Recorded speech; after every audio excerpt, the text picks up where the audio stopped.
Hello everyone. So today I am going to be doing the coffee book tag. I was not tagged in this tag, but I decided to do it because I like coffee and I like books, so it seemed like a fun tag for me to do.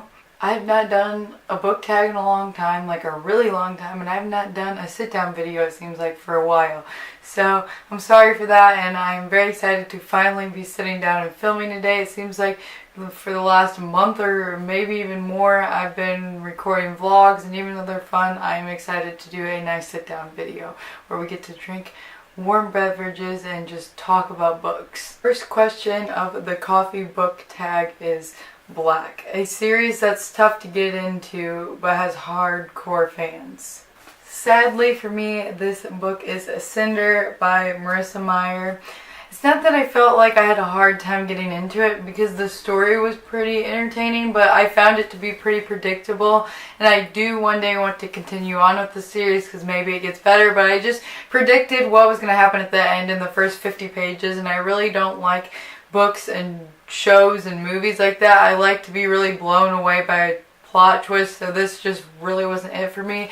Maybe later on in the series it would get better, but at this point this book was just really hard for me to really be that entertained by and interested in because I knew exactly what the plot twist was. Peppermint Mocha, a book that gets more popular during the winter or festive time of year. For this, I picked Stealing Snow by Danielle Page, and this isn't a very popular book, but I really enjoyed it, and I picked this book because it has to do with snow, so I feel like if you are going to read this book, the winter time is the perfect time to read it. Hot Chocolate, a favorite children's book. For this, I chose Goosebumps by R.L. Stine. I chose It Came From the Sink just because this is the one Goosebumps I own. But I loved Goosebumps as a kid, and I used to read them in the library. I used to check them out. I think I read almost every Goosebumps my library had.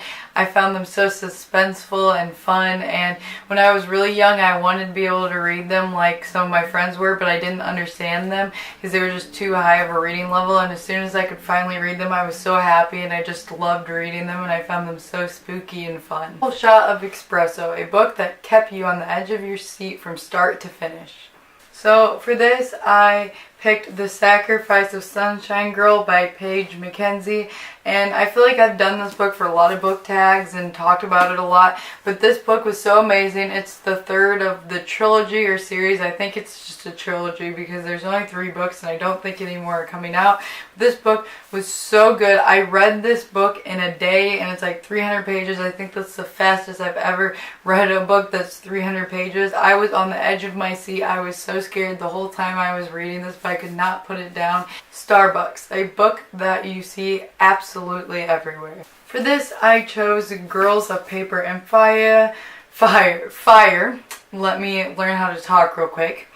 Girls of Paper and Fire by Natasha Nagin, and I have actually not read this yet, and I know everyone's read it, and I have a signed copy and I need to read it soon, but yeah, I've seen this everywhere, and that's one of the reasons I got it, was because I've seen it everywhere, and lots of time when a book's really popular I end up liking it a lot, and I saw there was a signed copy and I'm like, I'm gonna end up loving this book, so I wanted to get the signed copy when I saw it. I just haven't got a chance to read it yet, but yeah, this book has died down a little bit, but when it first came out I could not get on Bookstagram without seeing it, and I still see it a lot. The Hipster Coffee Shop, a book by an indie author, and you're supposed to give it a shout out, and I didn't even know what indie author meant, so I looked it up and it looks like it pretty much means kind of like self-published, and I wasn't sure if I knew any authors that were indie authors, and I tried to look up popular indie authors to see if I really had read anything by them. I couldn't find anything.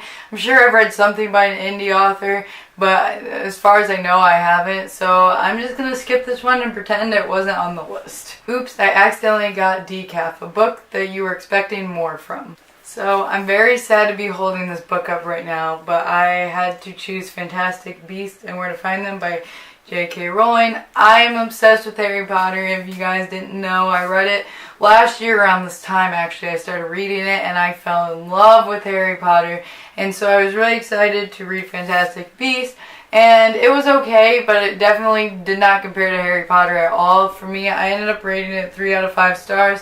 I thought the movie was actually a little bit better than the book, but it was still very disappointing compared to the Harry Potter series. Like, I don't even know how this could be thrown in with like Harry Potter stuff, like how this is even by the same author. Like, it's nothing compared to the Harry Potter series. I still have to read the second one, and I'm hoping the second one will be better than this, but I don't have very high hopes for that. The Perfect Blend, a book or series that was both bitter and sweet, but ultimately satisfying. So for this, I chose Butterfly by Catherine Harvey. It's really weird. This book is definitely not popular. I just found it and it was my mom's, and my mom said it was a really good book, and I have to say she was 100% right. It was very bitter though, because the main character goes through a lot and it's very, very hard to read, and I just want to put that out there as a trigger warning. There is rape in this book, so that's definitely very bitter and it's terrible, and there's a lot of terrible things that happen in this book,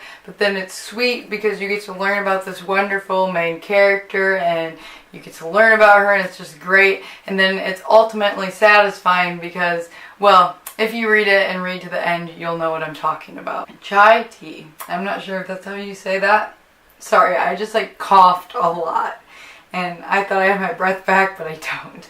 Chai tea, a book or series that makes you dream of far off places. For this, I chose Love and Luck by Jenna Evans Welch, I believe her name is. I listened to this book on audiobook. It was actually one of the few books I've ever listened to an audiobook, and I really loved it. It made me want to travel to Ireland so bad, more than I already wanted to. I remember I just walked around the field in the back of my house just pretending it was Ireland while I listened to it, and it just made me want to travel so much.